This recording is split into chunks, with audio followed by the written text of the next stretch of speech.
Welcome back to the Andrea Giovino Show. I'd like to thank all the subscribers. Please continue to subscribe. That's what keeps us going, and that's what keeps us here. And today we got back Storenzo, and what we're going to talk about today, Toby's back also. I wanted Storenzo to come back on because he's telling so much of the Puerto Rican culture, which has not really been out there, and we're trying to bring to light. Puerto Rican culture, organized crime, with the Puerto Ricans. Yeah. The how the Puerto Ricans moved. What I want to know is how the Puerto Ricans moved in and around the city, on the south side of Brooklyn.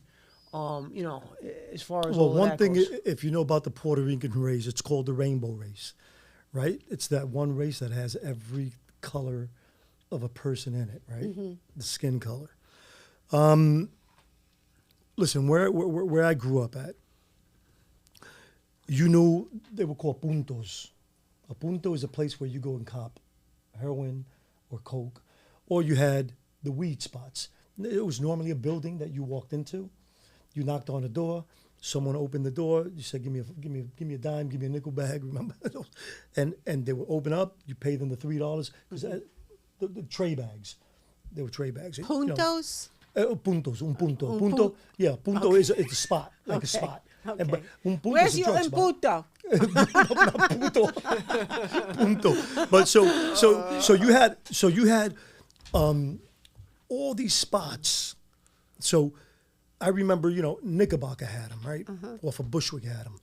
South side. So you either had your heroin spots, cocaine spots, right? Or you had your weed spots. So this is what we're always speaking about. How is it that they moved? And this is why it was territorial, right? At some point, the gangs ran the drugs, whether it was weed or whatever.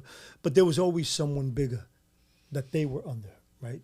Because each neighborhood had that big guy that did it. South side of Brooklyn had it. Williamsburg had it. Knickerbocker. You heard about these names of these big guys. So, like I said earlier, they moved by controlling their territories. And I did know, a couple guys that, for example, I knew one guy. He had spots in Bensonhurst. No, I'm sorry, not Bensonhurst. Bed-Stuy. In Bed-Stuy. But this guy was liked by people, right? He was a Puerto Rican kid. He also had spots by the Lindsay projects, which is Borinquen Plaza. You have the Bushwick projects, Borinquen, Lindsay, and that's also Williamsburg, Brooklyn. So it depends who. So you the knew. blacks let the Puerto Rican kid in. I mean, Because the blacks and the Puerto Ricans usually work together. Okay. And 70s and 80s, I don't recall too many big black. Let me ask you drug this dealers. question.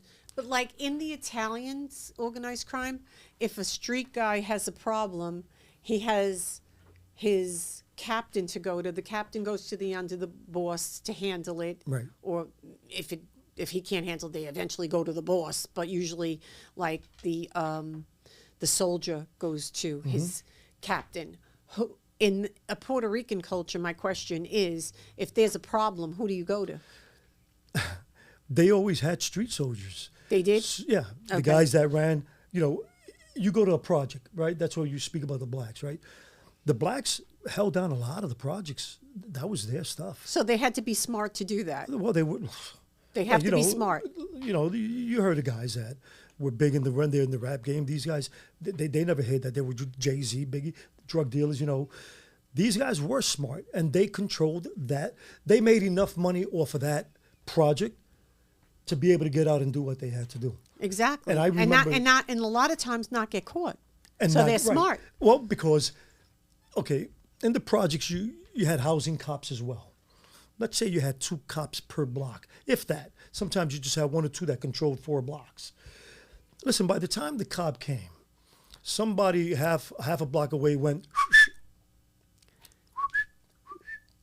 Yeah, he's By the coming. time the cop got there, It's gone. It's gone. It's gone. And then, you have a compound that has, 15 units on each floor what door are you going to go knock on if you're trying to bust these kids? You know, they live there. And a lot of times they're all kids that are loyal to Oh no, each it was other. all kids. So when Yeah. getting back to what you originally said about the soldiers were kids. These were Yeah. the 16, 17, 18-year-old kids, like you said earlier, or you know, they would use them because they knew if they got busted, these kids could get right out, right? Yeah. They get right out. They bail them right out. They're not going to Right, face they're not hard gonna jail fa- time because they're minors. Right. And So that's just why they got all these Yes. minors pushing the drugs on the corners. which, right? which is the poison. The poison of these older drug dealers basically taking these young kids, kicking them out on the street and having them make money. It's a little bit of money, but for them it's a lot. For them it's a lot. For them to get their first car was Yeah. a big deal. You know, like I remember in the 70s on South 2nd and Roebling, I believe, there was a building and the stairs were steep like this. You went to cop, you know, heroin. From the corner, there was two guys on top of those stairs with masks with shotguns. Wow. Like you see in the movies. Yeah, and I always said, how do they get away with this? And the cops passing by.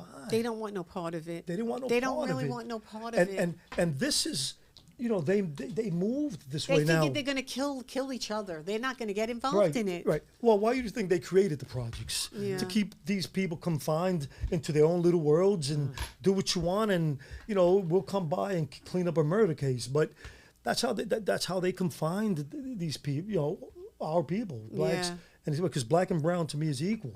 You know, What's in the that treatment, movie that you know? reminds me of? I love it with Denzel Washington. When he did when he's the cop, but he's a bad cop, Yeah, and he yeah, goes yeah. into the projects and the guy. That's what is it? Training Training Day. Day. Training Day. Training Day. Training Day. And Yeah, he yeah, goes yeah. and they kill the guy, Yeah, and, yeah. and they got to bring him out, and all the people in the projects are. Yep. Yeah. And his partner, they had to get him out on the ambulance. Yeah, because he was on heroin. Yeah, he was on heroin. That was a great movie. But believe it or not, I personally knew cops that were crooked. getting paid Oh my off. God! Yeah, Back in you the know, 80s and getting 90s, there paid were so off. many crooked. And then I knew some good cops. I knew the good cops that would try to. There was this one cop.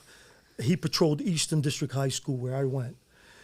His name was Curtis, black cop, big tough brother. This guy, he would say, "Clear the corner." He would throw a 40 ounce at everybody. A 40 ounce if you didn't clear the corner, and he got respected. But that's one of the only cops that I saw tough love, trying to get us to do the right thing. There was always a good cop. You know, there was always one That really cares that about really the cares kids. about the community. Because they are Yeah, kids. Yeah. Like I used to cut class, right? At the time, I was driving a Mustang. I used to run in, sign in, and run out. And I used to say, Curtis, could you watch my car so I don't get a ticket? He knew I was going to cut class, but he didn't discourage me from not doing it or encourage me. He gave me the choice as long as I wasn't doing anything bad. Right. He saw you doing something bad, he didn't like you. But he saw me with the girls, with the car, and even he would watch my car and I didn't get a ticket. You know, so you know the whole point, being a drug dealer, being a gun smuggler, growing up in the streets with the Puerto Ricans. The Puerto Ricans, you know, A biker. street outlaws. A street outlaw. Let me tell you, these guys are smart. They're not idiots, man. I know You that. and the one thing about this, even the street outlaws that I knew, if you remember when I spoke about the rock dance with all these with these guys dancing and showing off that style of dance, you know, these guys were gangsters, but they had families too. You know, nobody disrespected their brothers or their sisters, their mothers, and you know, Christmases were great. You know, we had great Christmases, great New Year's. So, as badass as these guys were, the Puerto Rican culture really has a good heart. Most of them have And a good lot hearts. of them are Catholics. Oh, yeah, well, a lot of them are that's Christian our main people. Yeah. Christianity. Yeah, that's our main religion. So let's get into trying to stop that youth right now that's going down that wrong road of drug dealing, gangster, organized crime. They're stepping into that path foolishly because they think they're going to get away with it. Everybody, like our buddy Mike we were talking to earlier, like you, everybody thinks they're going to get away with it until they get locked up, until the shit hits the fan, right? So I'd like you to discuss what we spoke about earlier, off camera, the situations that you end up in. So, like, in other words, like, you're at the wrong place at the wrong time with the wrong person, and you end up in all of these, because you're involved in some level of organized crime, you end up in all of these different situations where if you get caught, what's in the back of the car? You know, what's on the hip? Well, Let's talk yeah. about that, because I know you got stories to go with over there as well. Well, like I said, you know, when I have my podcast, I'm going to bring some of these people that they'd be willing to come on because they're my friends. Right. Right. Like one of the gentlemen that I spoke to that just came home Yes. with the RICO case doing 32 years. So as a kid, they always admired me for several reasons, these guys. And you know, I did what I did, but we had codes in the street. We had street codes. I'll give you an example. If I saw my friend across the street in his car and I was coming up to him, or even if he's walking, and I would go, yo, hey, what's happening? First thing they would say, yo, I'm dirty. I'm dirty meant You got I'm either stuff. carrying, Yeah. I got something, and if you don't want to be involved, And walk away. that's a respect to tell you that. That's what, right. That's how we did it. Yo, I'm dirty. So never mind getting in a car. The worst thing you could do to someone Is not saying. is not say anything and allow them to get in your car. Even if let's say they're kids that were doing stuff on the corner, but maybe that kid was just working at that corner to make a certain amount of money. You don't drag him into your car No. with 8 keys and now get pushed, pushed around. That's bad. You know, and I've seen that. I've seen innocent kids. I know. get- I've heard that too. Yeah, like I said to you, my friend one day picks me up. Yo, so give me a ride because they already knew. Either I had the guns or blah blah blah. Store, come with me. I got to go somewhere. I already knew. They didn't say I'm dirty. I already knew who they were. That means they were going to probably drop something off or pay somebody or get pick up. They And never told you? No. They- We knew. We Okay. knew because we knew what Right. to say and what not to say. But being with that particular person, and I respected them as friends. We were still friends, mind you. We're still friends. We used to go out together, go clubbing together, go shop together for clothing. But if they asked, yo, come with me, I would go. Because then if you needed them, Yeah. Because one hand washes the other in these Yes. communities, Yes. right? So I would go knowing there's 4 kilos in the trunk or guns or whatever, and I don't have anything on me, and I don't want to be involved. But when you roll like that, you You got- roll it's- like that. yeah. you're a You roll street like guy that. doing street things. Doing street things. Or you're the innocent guy hanging out with street guys. So that's the next point that I wanted to make. The love of You're- people, yeah. Yeah, you're The love that of guy people. that's from the hood, hanging out with your gangster friends. You might not be a gangster yourself, and now you get caught up in a car Yeah. with a bunch of keys Yeah. or guns. You were a gun smuggler or guns getting smuggled. You know, And now that it kid did that ain't happen. doing nothing It did happen. is facing years and decades possibly in prison. Yeah. Or like a friend of mine, one day he's coming out of his building, and there's a guy in the corner that sells that pushes drugs, and he went, what's up, to shake his hand, and walk away.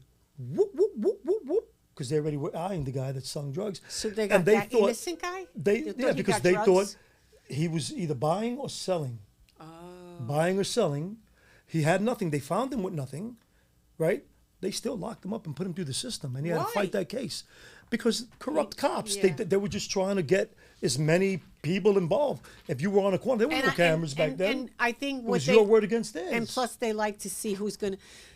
A lot of times they have nothing without cooperating witnesses. Mm-hmm. A lot of times back then, especially because they didn't have the infiltration and the but it was technology. collars. The collars counted for them. Yeah, they didn't But have. also in the street, that guy that's walking over to his buddy, shaking his hand, he knows what his buddy is. He knows, but he's coming out just saying, "What's up? What's up? What's up, what's and up? I'm going to the store. You don't say what's.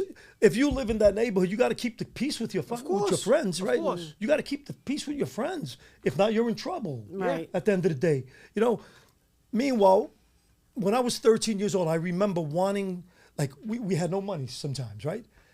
Do you know how many times the cops were driving around looking for kids? They would put us in the car to take us for lineups for $5. And that's the $5 we bought weed with. Wow. Do you know that they did this every day? So in other words, they would look for kids that looked Yeah. like, and you know how many kids actually got pointed out and were innocent? And we're innocent. And we're innocent. Now the cop has to go, holy crap, it's not the kid, but the person says that now you got to go through the system. Wow. There was a lot of, we Corruption. were dumb kids. A lot of corruption. I remember saying, damn, we got to get weed. We didn't have money. The cops would come around. Yo, anybody? We would jump in the car, go to the precinct, get in the lineup. $5. And $5 was a lot. $5 just to go get some tray bags and a 40 ounce. Wow. And this is, you know, the community that we lived in. Yeah. So many different things happen, you know? Yeah, and I think, again, it's like a family. You watch each other's back, you know? You do. They're close. They all watch each other's back. And like he said, but if you know that person's slinging, or you don't care, that's your friend. I think that the bro. Puerto That's your Ricans friend. are more loyal than the Italians because We're very loyal. Yes, they're We're very loyal to each other. Not like the Italians. The minute they arrest them, they all want a rat. Hey, I'll do it. I'll do it. That's what it's come to. I'm going to tell you right now. Don't just call out the Italians on that. This is the Every Rico, race, right? Every race. The RICO law, in effect. When these people get caught, I don't care what race you are. I don't Created a care lot if of you're Italian, snitches. white, Yeah. black, whatever, Yeah.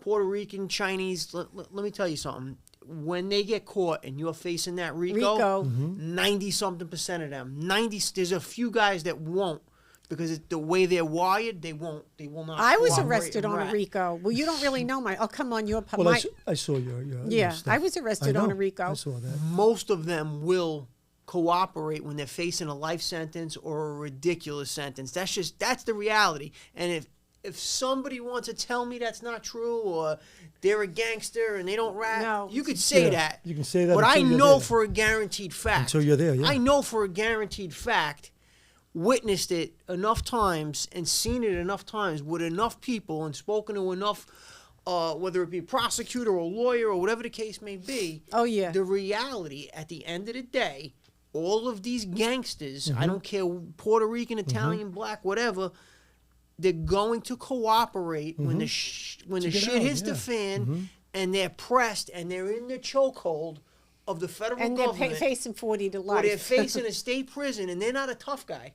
So, and that's the problem sometimes too. Some of these guys that get involved with dealing drugs or guns or some types of organized crime, some of these guys are not tough guys, which means they can't handle themselves if they're put in an environment of prison or any type of they're going to get abused. They're going to, their life is going to get turned upside down, even if it's for a couple of years. They're not going to be able to handle I'll give you it. an They're gonna example. break. In Puerto Rico, when I got caught, the prosecutor really wanted me.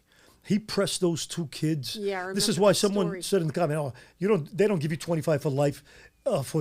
Listen, they were giving me 25 to life in Puerto Rico because they made me the head of the kids they caught. Right. So they were trying to use me as an example because my paperwork says, 25 to life. Yeah. And believe it or not, I was going to swallow 18 and a half years of my life. No, I know. Because I wasn't going to snitch. I know that. I wasn't going to snitch.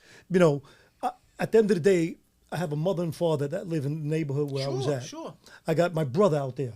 I got both of my younger brothers. I had my son. Do you know my son didn't even know I got locked up until he was 24 years old? I never mentioned it to him. He didn't even know I got locked up because I told you I was really private when it came to that. Right. But a snitch, I would have never been. I would have done 18 and a half years. Yeah. I believe you. I would have done 8 because I'm not going to snitch. But you understand what I'm saying when I say course I that. do, of course. You may have done it, but a lot lot- of these guys, you take 100 of these street guys, you take 100 of them. 80 of them are going to snitch. Okay, I'd go higher. You go higher? I'm going Yeah. higher. I'll man. say 80. I'm going into the 90s. Maybe. Yeah, a lot of well, like them I do. told you, I'm sorry, Andrew, the No, guy it's that I got okay. locked up for. I told you. The what happened. head guy. The head guy. The head guy. guy. Your boss essentially The head guy. tried to set you up, Try to set up and other people, and did set up some and people. turned out to that's be a the- And that's snitch. the boss. But we're going to close out. But I do want to say, before we close out, you are going to hear a lot more of Storenzo. He is going to start his own podcast. We're working on a documentary together Yep. about the Puerto Rican culture and bringing this all to light with other stories of Puerto Ricans that have, have had horrific stories with them. Thank you again And for thank coming you. on. Thank you, and you're welcome. And thank you for tuning in. I always say thank you, Jesus. Please subscribe. That keeps us going, and we'll see you The next button, time. Hit Hit the the listen. button. You're watching the show. We're asking you hit that subscribe All right. button. God Thank bless. you. God bless. Take care.